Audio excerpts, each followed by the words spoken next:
मैंने जैसे ही ground staff join किया, मैंने इतनी कैबिन क्रू देखी हैं कि मैं बिजी बता करा नहीं होगा। सकती कि मैं कितनी इंस्पायर्ड थी सबको देख के। हम्म, बीट डोमेस्टिक, बीट इंटरनेशनल, मुझे उनको देख के इंस्पायर हुई हूँ मैं कि मेरा हम्म, वो जो ड्रीम था वो फिर से ना ऐसे मेरे फ्लैशबैक दोबारा आंखों के आगे आ गया कि यार हाँ, करना है ये, अब मौका दोबारा मिले जैसे भी दोबारा कुछ ना मौका कुछ ढूंढना है ढूंढना और है करना मतलब। है।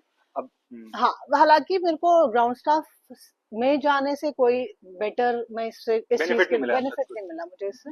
बट हाँ, मेरे को एक मेरा जो back of the inspiration. Mind था वो मेरा फिर से स्टार्ट हो गया, नहीं, आई हैव टू डू ठीक this, I am not for the ground job और एनी अदर जॉब, मुझे यही करना है।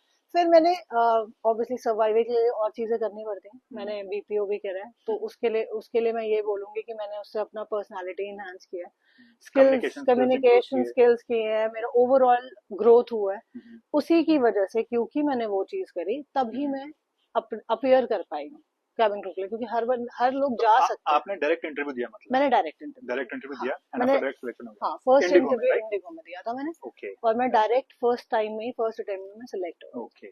सो इस तरीके से आपका हुआ था मतलब हाँ, डायरेक्ट। ये स्टार्टिंग ओके, थी। एक मुझे एक क्वेश्चन और भी है मतलब आउट ऑफ द लाइन, जैसे कि फ्रॉड बहुत है, लोग हम्म पैसे लेते हैं, हम्म। तो डू वी हैव टू पे for any like interview for airlines के अंदर हमें पे करना देखो, होता है? ये एयरलाइन खुद कभी नहीं बोलती है, हम्म, जैसे आपको गवर्नमेंट जॉब्स के लिए बोलते हैं कि पैसे हाँ जी। दोगे लग जाएगी, लगी है कभी, सुना हमने? नहीं नहीं।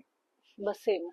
तो मतलब ऐसा कुछ नहीं होता, यू डोंट नीड टू पे आपको एनीथिंग? पैसे किसी और बात के लिए लेंगे और कुछ और करके दे देंगे, शायद ये हो सकता है, मैं ये नहीं बोलूंगी कि वो फ्रॉड है, बट वो ये काम तो नहीं कर मतलब सकते, आपने कोई पैसे नहीं दिए? क्योंकि अगर आपकी स्किल्स नहीं है तो आपके 1 करोड़ रुपए लाके दे दो फिर भी नहीं करेंगे, क्योंकि आपको पैसेंजर्स को फेस करना है। राइट। तो वो लोग आपको ना ये नहीं, वो यही बोलेंगे इसको कैसे ले लिया, इस एयरलाइन है, तो वो एयरलाइन अपना ब्रांड का वैल्यू खराब नहीं करेगा, वो फेस वैल्यू नहीं खराब और आई थिंक करेगा। ट्रेनिंग के बाद भी वो मतलब मना कर देते हैं वो आफ्टर ट्रेनिंग ट्रेनिंग। के बाद, वो ट्रेनिंग तक ही नहीं जाने देते, वो ओके। आपका इंडिगो में मेरे को याद है कि आपके लिए ना कुछ प्री ट्रेनिंग होती प्री है, assessment pre kind of. Assessment ही बोलो, उसमें रखते हैं प्री ट्रेनिंग एज एन, कि आपको ट्रेनिंग में जो हमें जो भी पढ़ाते हैं, बहुत सारे कोर्सेज होते हैं, ऐसा नहीं है कि हाँ भाई गए मेकअप किया और हो गया, ऐसा नहीं होता।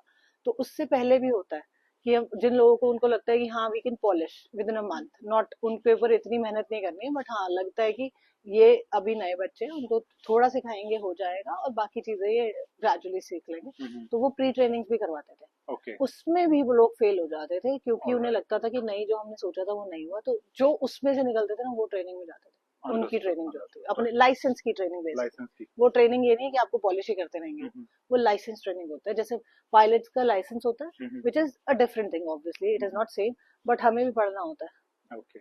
वो कोई कम नहीं होता है मतलब कि इट्स नॉट डिफिकल्ट, मतलब it it is difficult, it sorry is it is difficult, I ये एम सो सॉरी। डिफिकल्ट हाँ। टू क्रैक, या हाँ इट इज वेरी डिफिकल्ट, क्योंकि जो नहीं, क्योंकि आपने देखा, मैं कतर के इंटरव्यू में जब गई थी, इंडिगो का तो ऑन अपॉइंटमेंट होता है, आई एम सॉरी, अपॉइंटमेंट होता है हाँ उसमें, हाँ। और बाकी जगह भी अपॉइंटमेंट होता है, I then think you air go India भी वो देयर। एयर इंडिया भी ऑन अपॉइंटमेंट जाते हैं, मतलब होता है, वॉक इन होते हैं, वॉक इन जब होते हैं तो उनका फिर इतना, मतलब वहां पे आप लगा लो 5-5, 10-10 हजार लोग देखे, ओके। इतना, जैसे यूपीएससी की लाइंस लगती है ना, इस ऐसी भी लगी। हम्म, तो उसकी वजह से मैंने इतने लोग देखे, इतने लोग जाते, और कितने सिलेक्ट होते हैं, कितने बहुत ही आप कम। परसेंटेज भी कैलकुलेट करोगे ना, मेरे ख्याल से टोटल लगाए ना, 5% लोगों को नेक्स्ट राउंड में जाने को नहीं मिलता, फाइनल तो छोड़ दो आप, अंडरस्टूड। फाइनल ना 5-6-10 लोगों में से ऊपर नहीं लेते हैं, ठीक जो है। उस टाइम ड्राइव होती है। तो वो सोचो कितने में से क्या फिल्टर होता है और कितने लोग जा पाते हैं, तो इतना इजी होता ना, तो जो हर लड़की का ड्रीम है पूरा हो चुका होता। मतलब डिफिकल्ट है, बट लेकिन एज सच आपको कुछ इम्पॉसिबल नहीं है। इम्पॉसिबल नहीं है, अगर आपको सही गाइडेंस मिले, आपको चीजें पता हो कि कैसे गाइडेंस करना और है, खुद और आपके लर्निंग है स्किल्स ना, भी अच्छे आपकी लर्निंग है, अगर आप रिजेक्ट हो रहे हो तो आपको ये हो। पता होना चाहिए आप क्यों रिजेक्ट हो, it's hmm. Not about the beauty.